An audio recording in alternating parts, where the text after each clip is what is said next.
Hello everyone, this week we will learn the basic programming in Python using Jupyter Lab, and for that we have to go to the search bar and type Anaconda. You can see the Anaconda prompt. You can check the Conda environment list.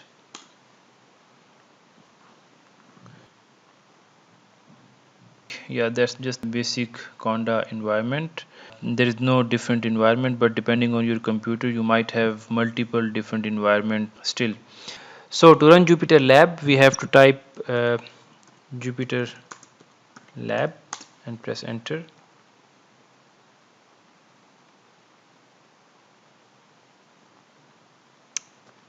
Yes, it would open up this new tab again.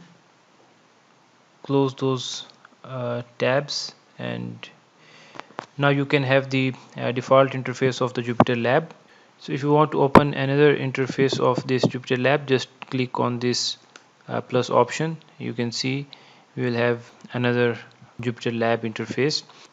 So we can click. So now we can develop our code here.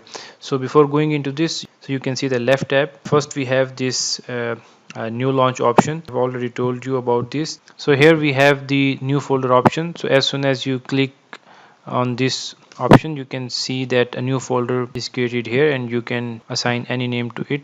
For instance, first program, and click enter. So the folder is created in this navigator pane, and then we have this option upload file. So if you want to upload any file in this navigator bar, just click here, and wherever your desired file is, just select and open, and your file will be appeared in this navigation bar.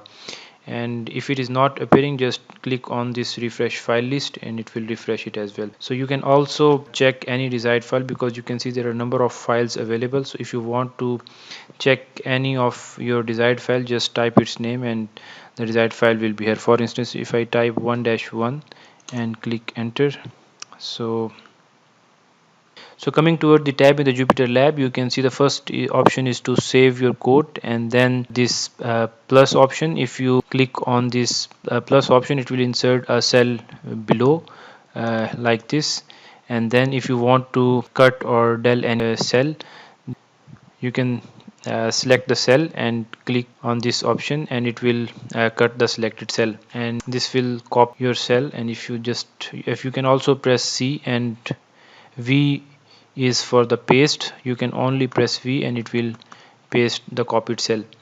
So if you have any code, for instance a is equal to 3, and then control enter, shift enter, and then if you want to print a, then you want to run code, you have to click on this option, and it will run the selected cell, and you will get the desired output. We will discuss them later, but here we have options of code, markdown and raw. So if you want to write any of your code, you have to select this option and write your code, and it will write the desired code in your cell. But if you want to put any heading in your cell, then select the markdown, write it first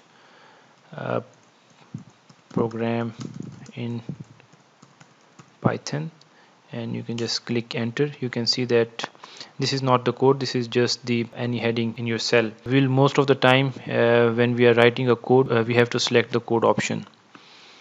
Now we want to go into the first notebook for today's class, so we can navigate through available files here. We can navigate through our minds where we have downloaded the content for today's class.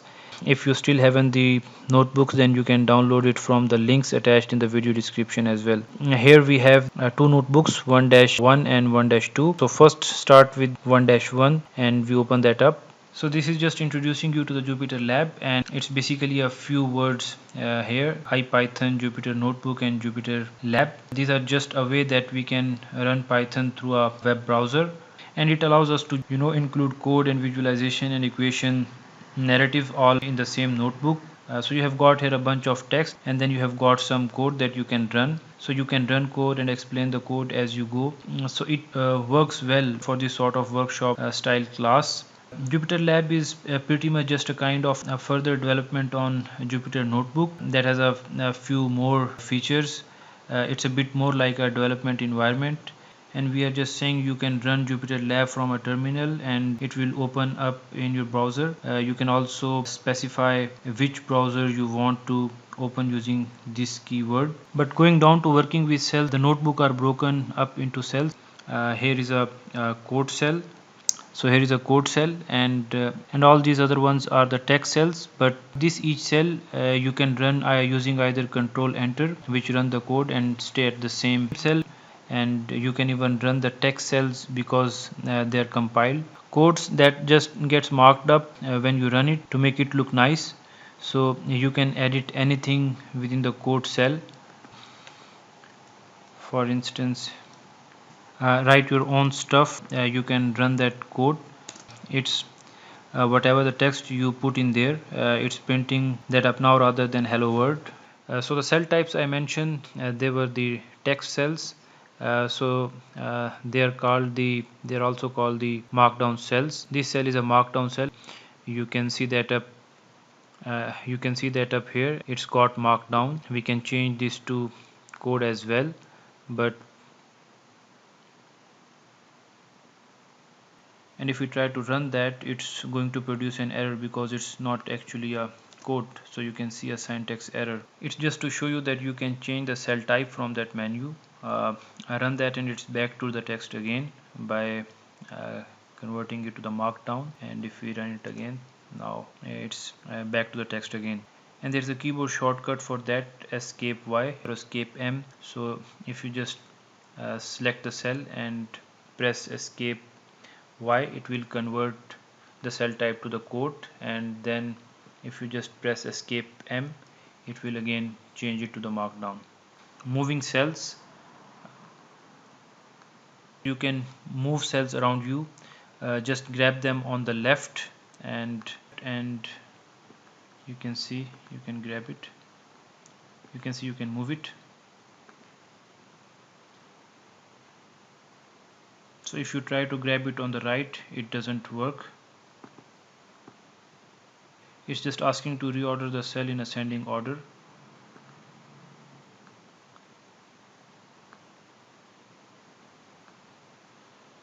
Yes. Creating new code cells. So you can create a new cell using the plus button. So if you go up here to plus button, it also got the shortcut. There it says insert a cell below in a bracket B. But if we click the plus button, we get a cell. If I push B, you can see that it will create new cells below. If you're a kind of in a cell, escape B will work as well. So if you press the escape B, it will also create the cell below, and if you press escape A, then it will create a cell above. So it will create a cell above if you press escape A. You can also copy and paste cells. So as mentioned, that C for the copy and V for the paste. So just copy, you can press C, and if you want a cell to paste here, just press V. It will paste the cell here. And if you want to delete any cell, just click on the left and press delete twice, and it will delete your cell. And that's pretty much it. Feels like kind of the basics of how to use Jupyter Lab, Jupyter Notebook. So it's all these different cells that are sequential, and I kind of explain things as well as having the actual code in line with each other, so you can include plots in there. You need interactive plots. Yeah, it's all pretty useful way to turn up in Python in a simple way in a web browser. You can see that at the end there is a cheat sheet as well, for a cheat sheet containing some common Jupyter Notebook lab commands and shortcuts. So we'll just click this link.